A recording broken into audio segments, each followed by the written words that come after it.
So Rosenbaum does go on to, necessarily, I guess, to give a certain theory of experience. That is, a certain theoretical explanation or setting down the criteria for what it means to experience something, or what has to be in place for somebody to experience something. That's a major point that he hits on.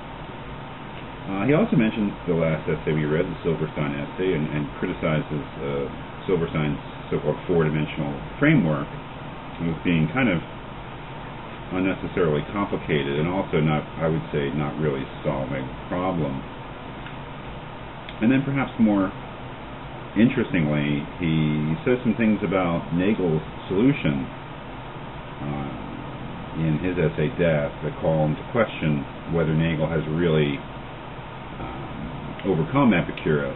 And I would say whether Nagel's whole theory, as we saw, was really, I'd say at the center of Nagel's essay, was a certain theory of what it means for something bad to happen to someone. That is, what has to be in place for someone to be said to have suffered a misfortune or an evil.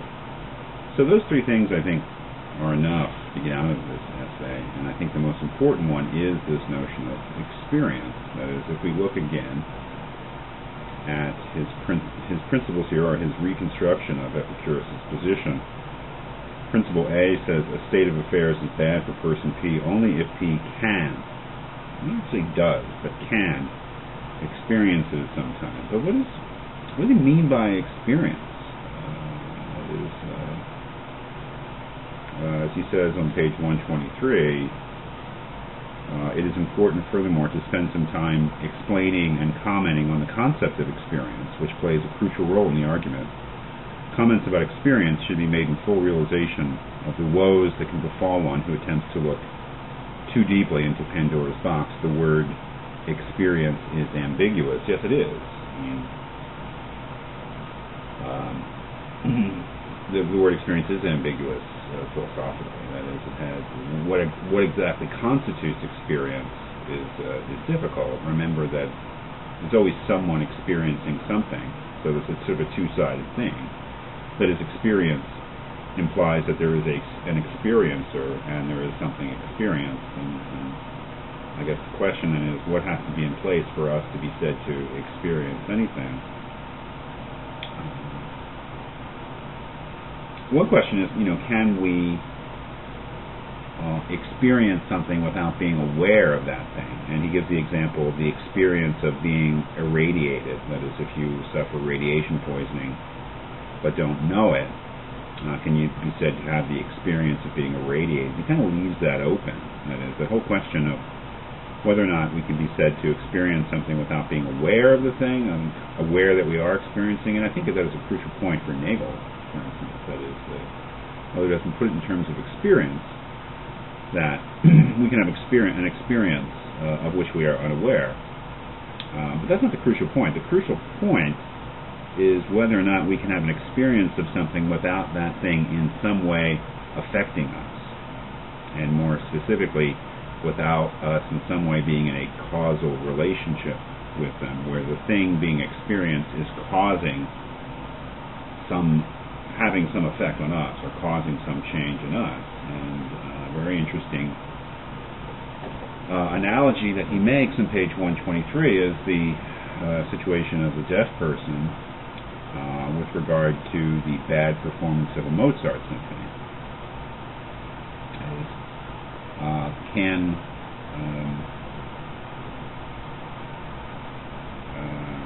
If you and I know classical music and we go to see a Mozart symphony performed, and it's clearly performed badly, we could say that we suffer in a minor way because of it. That is, we suffer a bad because of it. We are causally affected by this. We experience it, and we experience it as a bad, overall, I would say. His example is that the deaf person cannot experience that bad. That is, they cannot experience the performance of the Mozart symphony as a bad for them. And that may be rather obvious, and I guess it is. Well, they're deaf, they can't hear. But what does that mean? Well, it means that they, at least insofar as we're looking at the sounds that are being made and not the visual performance or other aspects of it, but purely in terms of the music that's being created by those musicians, the person without hearing cannot be causally affected by those sounds. They cannot be, that performance cannot be the cause of some change in them with regard to sound, because they don't have the physical equipment to hear. So what is he sort of saying there, I think, or what's he trying to get across there?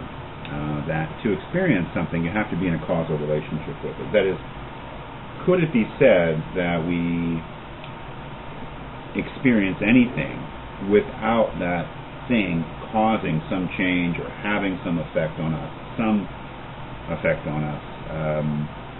I think what he's saying is no. That is, unless we can draw some sort of causal connection between the thing and the experiencer, then the thing has not been experienced. That's a pretty interesting argument. That is, as he says, or it's an interesting point. He says on page 124, there's supposed to be a causal element in experience. That is, with the thing experienced somehow causing some sort of change or having some sort of effect or creating some sort of effect in or on the experiencer. That is, without that element, can you be said to have experience?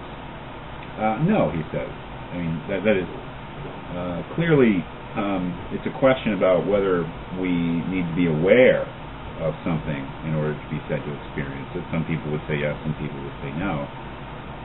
But clearly, we have to be in some causal relationship with the thing in order to be said to experience it. That is, absent that causal relationship, there is no experience. You can see how this is arguing in support of the Epicurean position. That is, can, as he put it, being dead be bad for someone? Well, in order for something to be bad for someone, they must experience it. And in order to experience something, they must be causally affected by it. Can your being dead causally affect you? Clearly not, because there's nothing to affect. You do not exist. You are not capable of being affected in any way because you are not an object in the world. I think that is the thrust of what he's getting at there.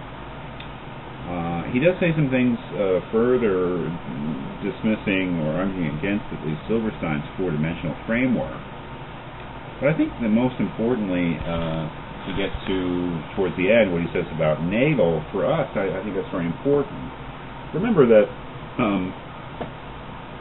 Nagel's whole thrust was to characterize death not as a positive evil, but as a deprivation of goods. And that deprivation came to be called a loss. That is, death for the person who died is a loss, and moreover the greatest loss that one could possibly experience. But Rosenbaum points out something very interesting on page 127.